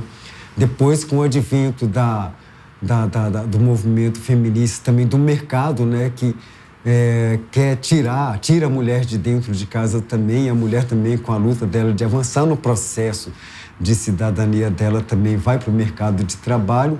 Então, a gente tem também as chegadas da mulher, né, crescendo dentro do movimento ali estudantil, dentro também do processo de formação de nível superior e dentro também de outras manifestações que eram mais delegadas, assim, que eram mais assim mantidas, assim, pelo menos externamente pelos homens. Igual hoje se vê muita capitã de Congo, até de Moçambique, que não existia hoje. Hoje também nós temos mestres de capoeira e tudo. Mas nesse exato momento agora, as casas de capoeira estão, de novo, lidando com o esvaziamento do povo, né, do povo da rua, do povo periférico, né? A capoeira se descontextualiza saindo das periferias que são tomadas pelo tráfico, pela igreja pentecostal, pela polícia corrupta, pelas condições duras de sobrevivência que vão sugar todo o tempo da vida para o mercado de trabalho. Então a gente tem assim, um declínio muito forte da movimentação cultural assim, tradicional no mundo e principalmente assim, no seio da população. E isso é bastante preocupante. E, consequentemente, a mulher passa a sair antes do homem dos terreiros de produção de axé de matriz africana. E isso é complicado. No meu caso, por exemplo, eu me tornei capoeirista muito cedo, atravessei todo esse processo, mas assim que eu saio dessa viagem do aprendizado e também mesmo como facilitador, estava ainda dentro do processo do aprendizado por 10 anos ali, sob orientação dos meus mestres. Quando eu inicio o trabalho aqui na Rua da Bahia, e mesmo para ir para Salvador, fui para Salvador só com roupa do corpo praticamente. Vendi uns berimbaus assim para adquirir o recurso, para ir para pagar passagem de ônibus mesmo. Cheguei lá em jejum completo. Graças a Deus, cheguei numa terça-feira, a primeira pessoa que eu cumprimentei, que peguei na mão em Salvador, foi o mestre João Pequeno, né? Ele foi o primeiro mestre angoleiro realmente, assim, idoso, representativo da capoeira Angola, que na minha juventude eu vinha conhecer, cumprimentei em Salvador, e foi o último também que me deu a bênção para sair de Salvador, e falando o seguinte: olha, você volta por Belo Horizonte por motivo de força maior. Minha esposa tinha adoecido lá e eu tinha que voltar para tratar dela. Aí, nesse momento, eu estava treinando num grupo de capoeira onde o mestre estava a fim de construir uma linha de frente forte. Falou: então você está expulso do trabalho porque eu preciso de gente aqui mesmo. E o mestre João Pequeno já foi mais condescendente comigo, falou: não, de vez em quando o pessoal da região me leva lá, o mestre pintor do grupo Banto, sempre trazia ele todo ano, desde a década de 90.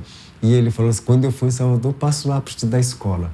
E ele fez isso de 89 de 88, quando eu vim para cá, no fim de 87, até 92. Quando chegou 92, num movimento que a gente estava fazendo ali na 92, na medicina, no DA da medicina, debaixo das árvores ali, depois de uma roda, ele marcou um encontro comigo e me deu o título de mestre de boca.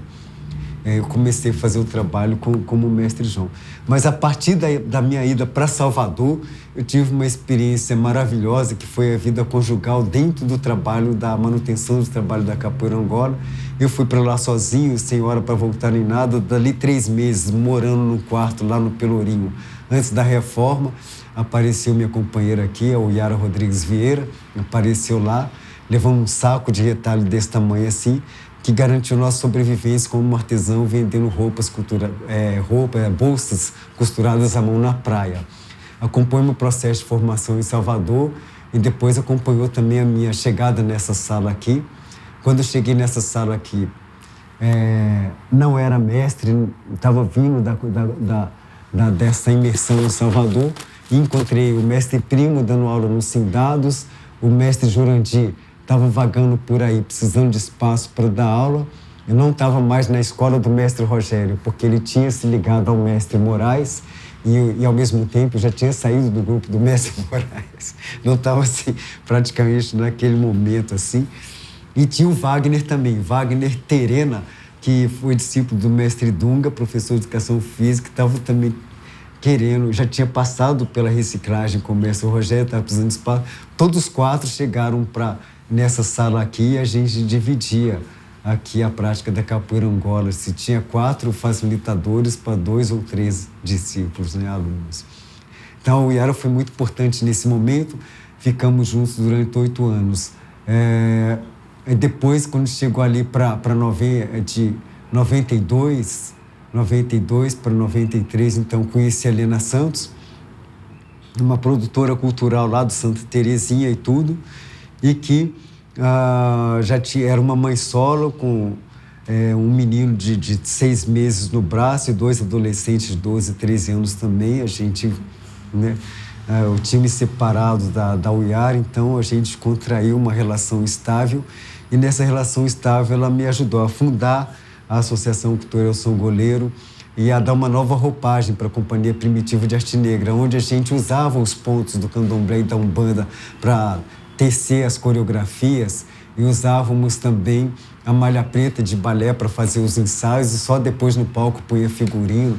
Ela veio revolucionar isso tudo, ela que era excelente cantora e compositora, me ajudou a estudar sobre a Rainha Ginga, e depois desse estudo compôs 12 canções, poemas, né, que se tornaram o roteiro do Poetória Afro, que a gente, é uma opereta que a gente construiu em 2000, então tem 24 anos que a gente ensaia e apresenta essa pequena opereta que tece um olhar sobre esses 500 anos de resistência do Brasil e passeia por personagens como Zumbi, o Mestiço, que é um personagem que a gente queria retratando o processo do povo brasileiro, passeia por figuras como Nossa Senhora do Rosário, a própria Rainha Ginga, as Iabás, Oxum, Iemanjá e Yansan. Então, trouxe para a gente composições próprias para serem coreografadas, tirou a malha preta do balé para os ensaios e colocou a necessidade de trazer panos africanos para construírem amarrações e personagens e se acostumar com ela, indo para as ruas, indo para o palco também com ela, e uma série de outras estruturas que foram vigamestras do meu trabalho, como a fundação do Lapinha Museu Vivo, a idealização da Aldeia Quilombo século XXI, não fazendo eventos meramente de capoeira, mas a interligação da capoeira com as várias práticas artísticas, como a dança afro-brasileira, escultura, pintura e as outras práticas de matriz africana que a gente já teceu aqui. E a Helena Santos ficou então comigo, construindo uma família mais de 25 anos direto, construindo esse trabalho também, deixou uma contribuição fantástica e tudo. Depois, assim, deu um tchau, não se despedindo absolutamente de ninguém. E a gente se separou. E em pouco tempo eu casei com uma discípula minha, que já treinava a Capoeira Angola e também e depois deu uma contribuição só aqui na Escola Livre de Arte, por 10 anos ensinando ali a coisa do patrimônio cultural, de também essa coisa de design popular e tudo, que é a Flávia Soares. Hoje em dia é contramestra Flávia. Então, uma contribuição fantástica também nesse processo da produção, né, de fruição do que é produzido nessas 4 paredes aqui, que vai para a periferia, que vai para as escolas, que vai para os teatros e tudo, né? E também o acolhimento do feminino, e nos educa também de como trabalhar, abordar e trabalhar com esse feminino no processo assim, da manutenção da identidade, da cultura, da casa, na contribuição que ela pode dar e tudo, né? E eu acho que sem esse suporte do feminino, eu não teria conseguido estar aqui na Rua da Bahia esses 35 anos, né?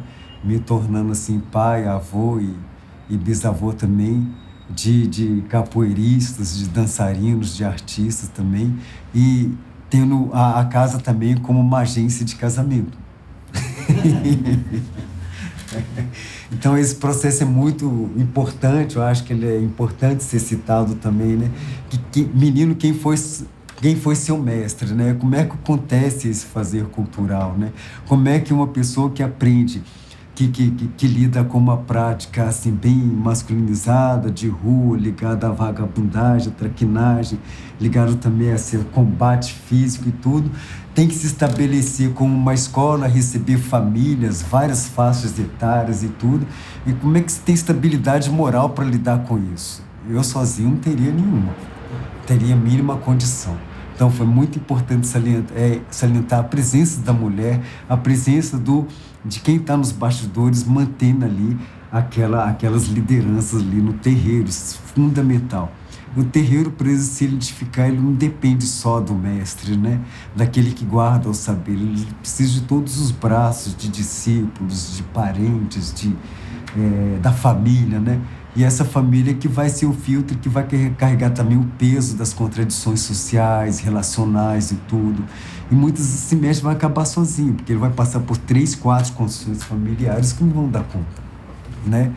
E que geralmente são criadas ali, são construídas dentro do processo cultural, e inevitavelmente elas vão também receber toda essa carga assim, de tensão que é a construção do coletivo. Como filtrar isso, como permanecer longo nesse tempo, nesse movimento, também é uma dificuldade fantástica.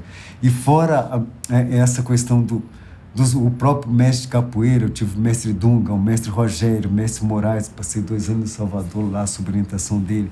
Depois nenhum deles que me ensinou me deu o título de mestre, ainda aqui de Boca, foi o mestre João Piqueiro, mas ele era o mestre de todo mundo, o mestre do Boca, e estava atento a uma pessoa ali, passando toda uma série de dificuldades na vida, mas que ele estava atento, acompanhando, discípulo por discípulo, em qualquer canto do mundo, em qualquer parte do país, o mestre idoso está ali com um olhar assim afinado, profundo, sabendo tudo que está acontecendo, e num piscar de olhos você pode resolver uma coisa ou outra, ou não.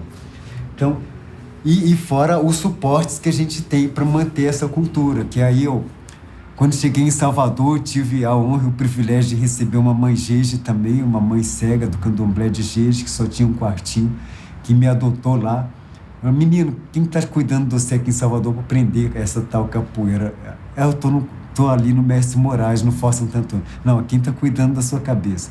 Não estou com nenhum sacerdote ligado. Lá em Belo Horizonte, só ia de vez em quando. Não, menino, você vai morrer aqui é cobra, engolindo cobra, pelo amor de Deus. E eu já tinha saído daqui como massagista. E nesse processo do Gildo Scalco, que foi meu mestre de educação social, ele me apresentou uma liderança política, que era o Vicente Gonçalves, mestre Vicente, que aprendeu karatê, judô, jiu-jitsu, macrobiótico com o mestre Camada. Ele, no encontro numa rua assim, puxou o mestre Camada de um possível acidente ali na rua, perto do mercado, e o mestre Camada depois aparece na favela, no Morro das Pérolas. Dona Messia, encontra a Dona Messia lá, cadê esse menino? Leva ele para o Sarzedo, educadeiro. Então se tornou um precursor de todas essas artes aqui em Belo Horizonte, principalmente da acupuntura também. e ensinava para a gente essas práticas no Polão do Mareta, onde sempre o pessoal da esquerda ia lá pedir ele e tal para ser o guarda-costas dos sindicalistas de esquerda.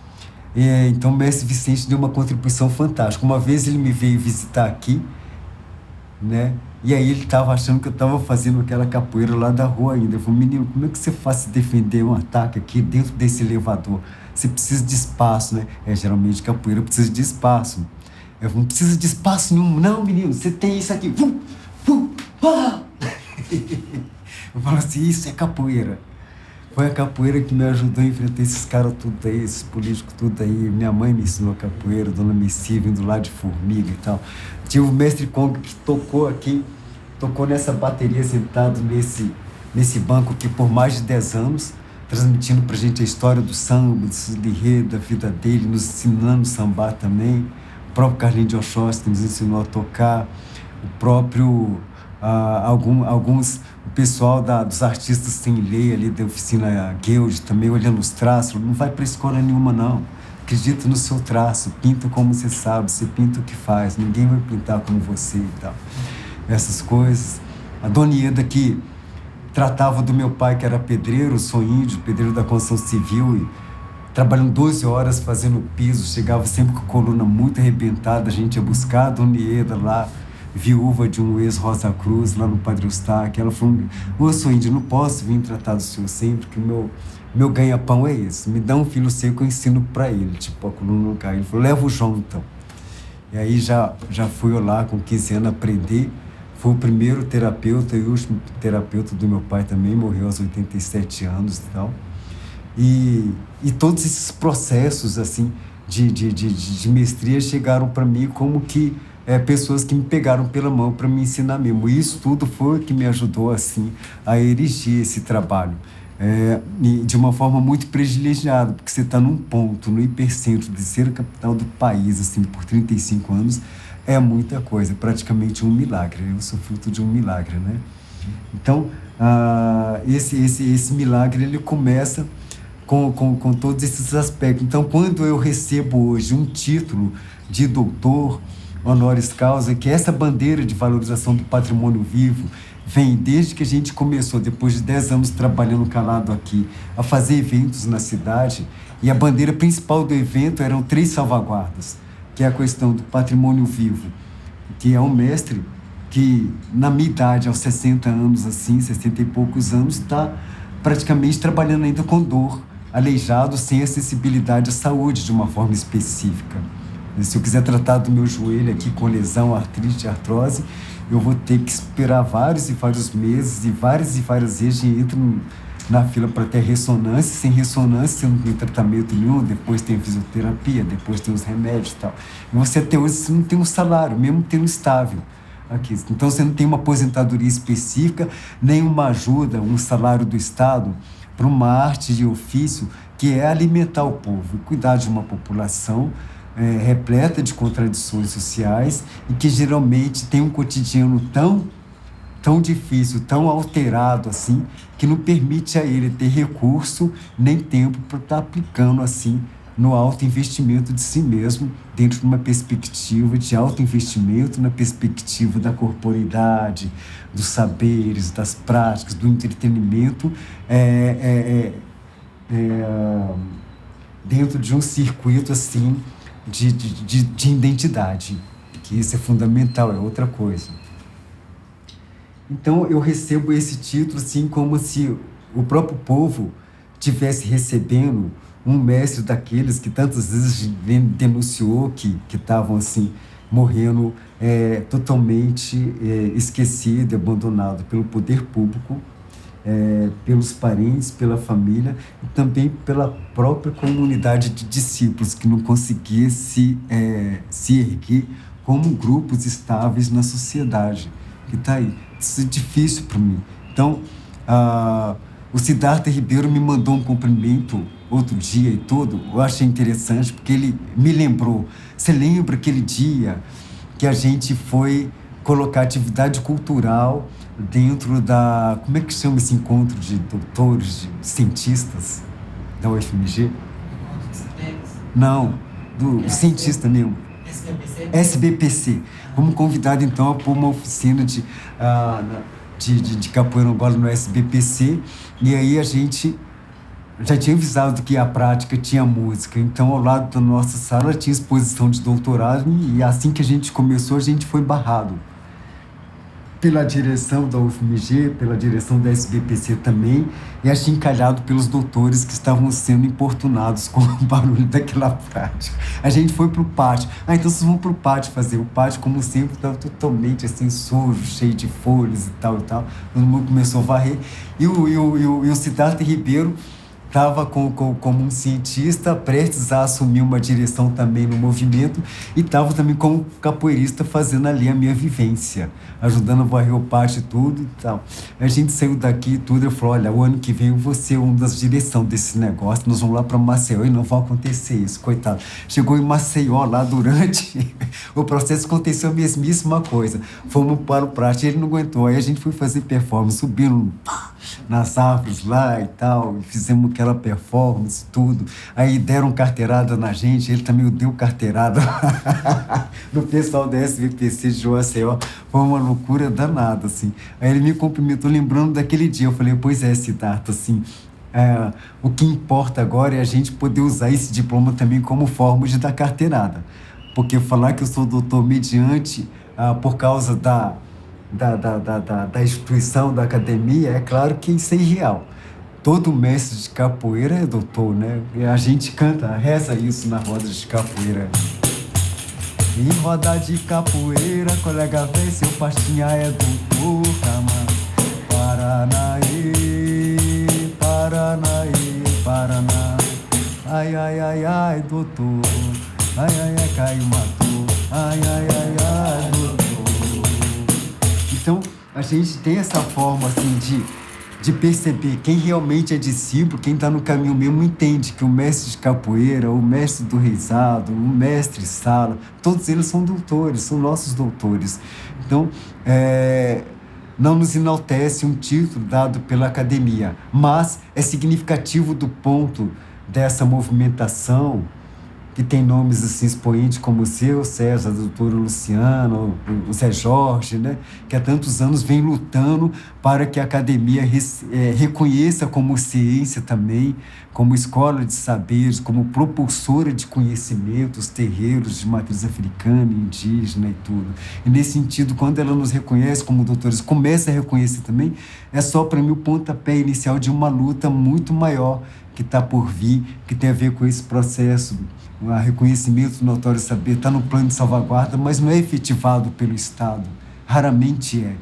E quando se recebe prêmios, os mestres recebem prêmios também, são muito pontuais, são particulares ainda, porque são em cima de estudos e de leituras, de pessoas que escrevem para esses mestres e tal, sobre o trabalho, a criação e a contribuição deles também.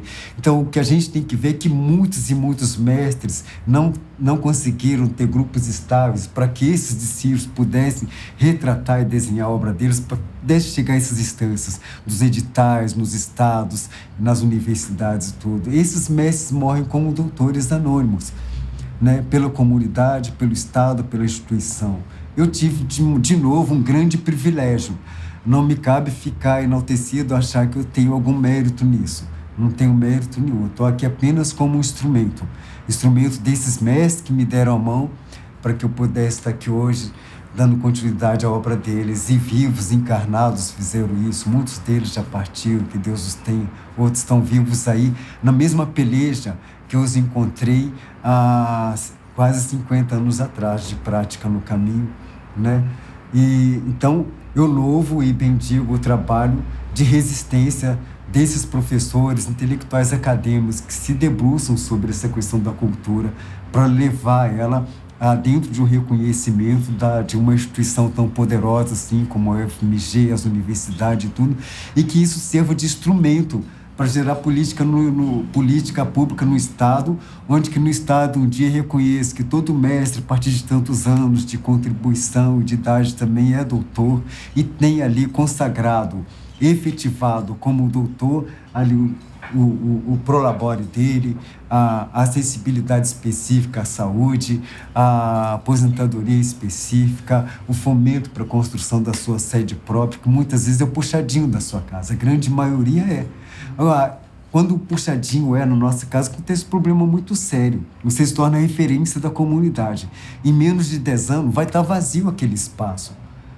Porque você também é chamado a ser uma série de coisas. Mediador com o tráfico, mediador com a polícia, mediador de conflitos familiares. Isso não dura muito tempo no apoio comunitário, porque aí começam as disputas partidárias ali dentro. De repente, você já não é uma pessoa tão neutra assim para educar os filhos do vizinho. Você tem pontos de vista que diferem um do outro, toda aquela questão de vizinhança pega. Então, precisa de lugares neutros. O equipamento público também não é ideal.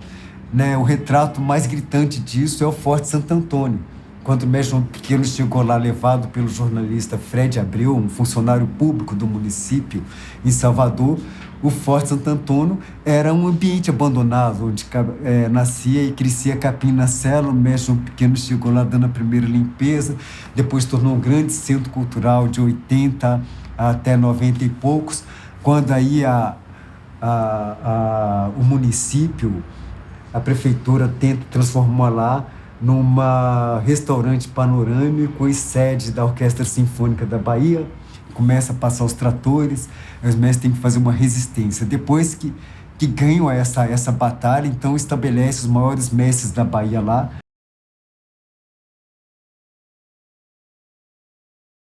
Então a gente está nesse exato momento na história desse país e nessa avaliação de conjuntura que a gente tem que fazer sobre a questão dos mestres, dos discípulos, da sobrevivência das práticas culturais tradicionais.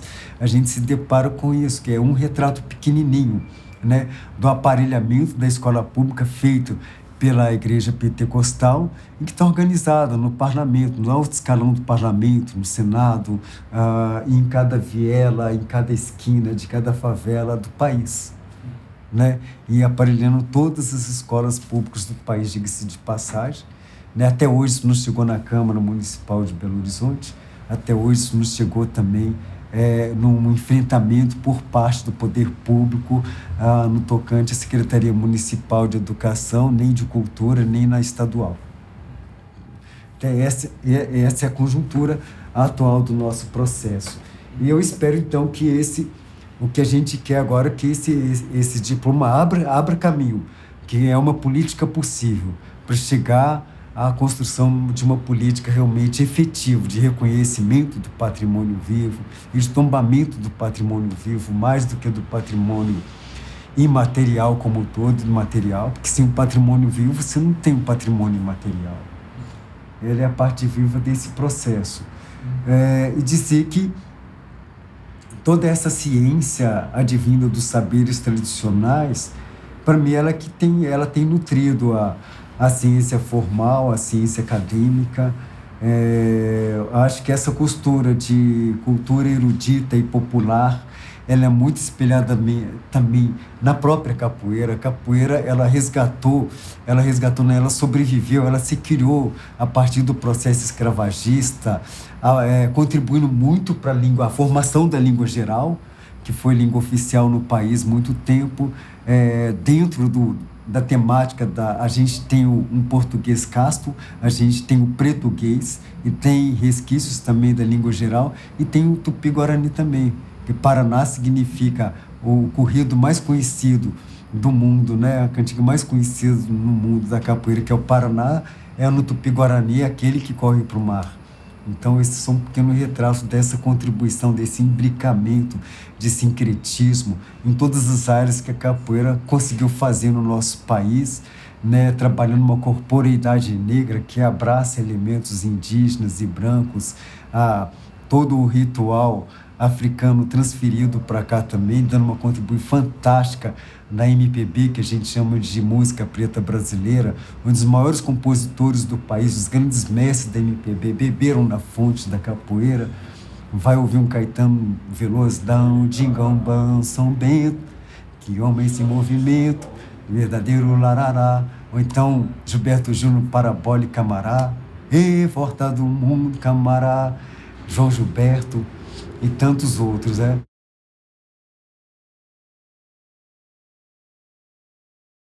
Então, sobre essa trindade divina, né, cultura, escola, comunidade, muitas interações e articulações devem ser feitas. Para que o trabalho de Capoeira Angola permaneça na comunidade, é preciso ter uma série de braços e articulações junto ao poder público, à própria academia e tudo, como suporte para que essas famílias possam continuar sendo acolhidas, né, no seu meio cultural ali e tal, e ter direito e acessibilidade à sua cultura tradicional, que está se escasseando, né, nas vilas, favelas, nos morros, nos aglomerados, né, nas cidades como um todo também, no mundo globalizado, onde se canta cada vez menos, se toca cada vez menos e se dança cada vez menos, né?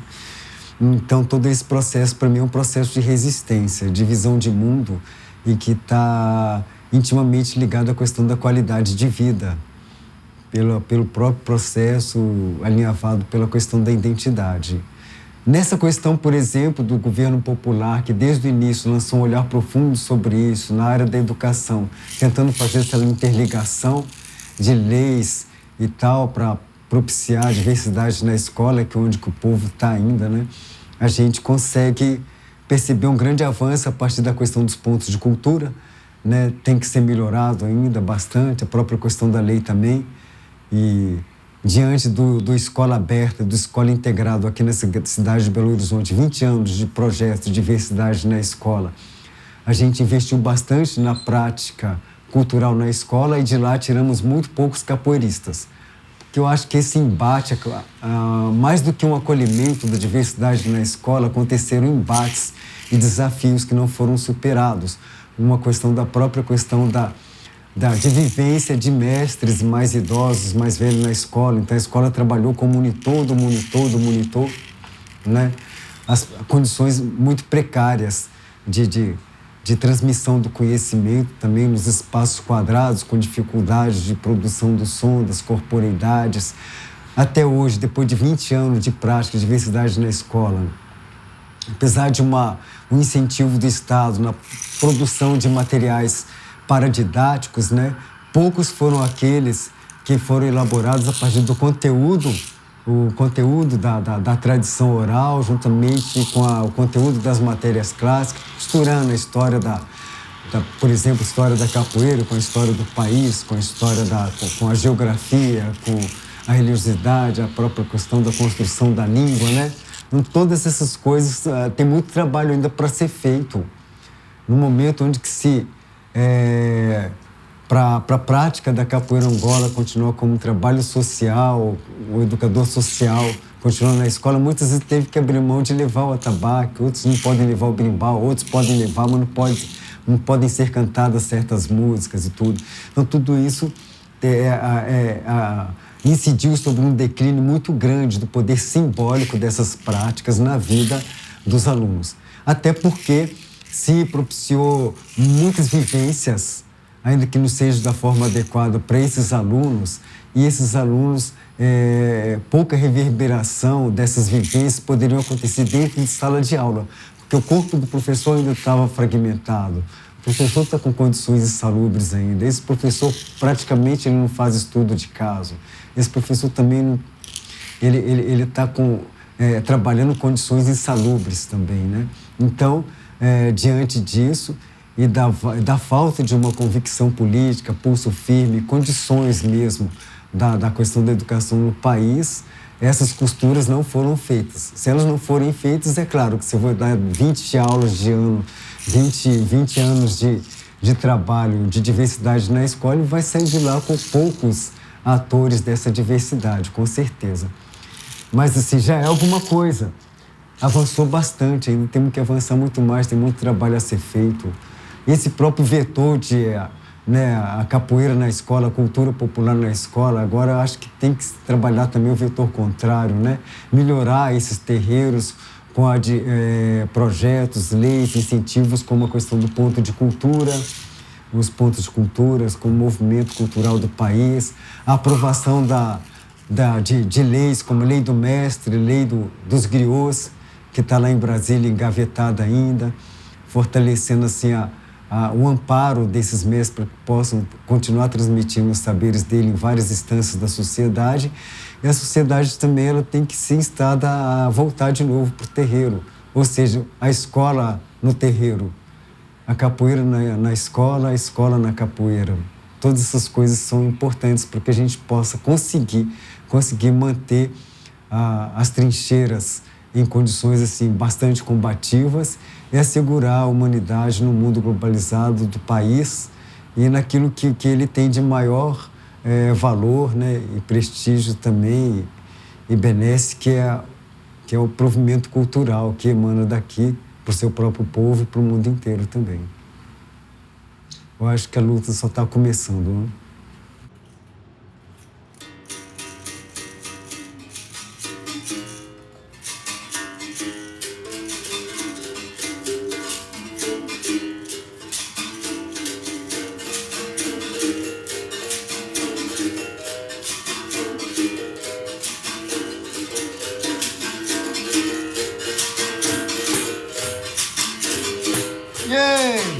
Essa noite eu tive um sonho. Essa noite eu tive um sonho. Essa noite eu tive um sonho. Colega velho, onde Deus me revelou. Capoeira em nossas vidas. Jogo Angola na favela. Jogo Angola em nossas vidas. Colega velho, dá bom fruto, bela flor. Camarade, tamo na escola. Yeah.